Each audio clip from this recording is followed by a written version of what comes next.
you see these 4 lines? Yeah. Very good. I just need you to stand there until 5:30 today. That's what you needed me to help you with? Yeah, my guy didn't show. I never thought my first job after graduation would be this simple. At first, I thought he was joking, but then he turned and started walking away. I called out to him. Wait, $50 cash. He smiled and said, I'll see you at 5:30 today. and so I stepped into the box. The noon sun burned my head, and in that moment, time felt unbearably slow. But I kept telling myself, if I could just endure it, I'd easily earn $50. I had to hold on. Finally, 5:30 came. The boss returned right on time and handed me a $50 bill. Great job. Thank you. As I held that money, I realized earning it could actually be this easy. Seeing how happy I was, he immediately offered me another deal, a full-time position starting the next day. But instead of $50, I'll pay you $200. Yes, absolutely. I'd love to. Very good. I agreed without hesitation. The next day, my friends came by with their skateboards, inviting me to hang out. But I knew I couldn't leave that box, so I told them, Listen, I'm making a living.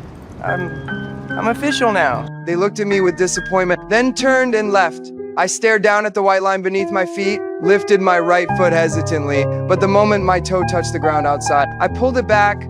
I told myself, where else could I go anyway? After that, every day was the same. I watched the clock, counted my breaths, and sometimes imagined running freely again. But reality reminded me that was something I shouldn't dream about. On payday, I finally gathered the courage to tell my boss I wanted to quit. He stopped, turned his head, and looked right at me. At that moment, I froze, lowered my head, and muttered, "It's nothing." But my curiosity wouldn't let me rest.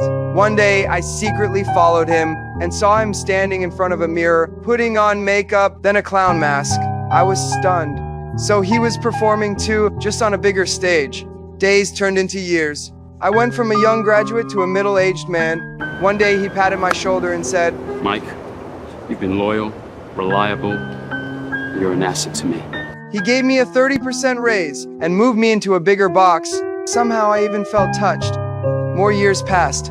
I was an old man now. My salary had risen to $2,000. That day I said to him, But I'd like to retire now if I could. He smiled and nodded in agreement.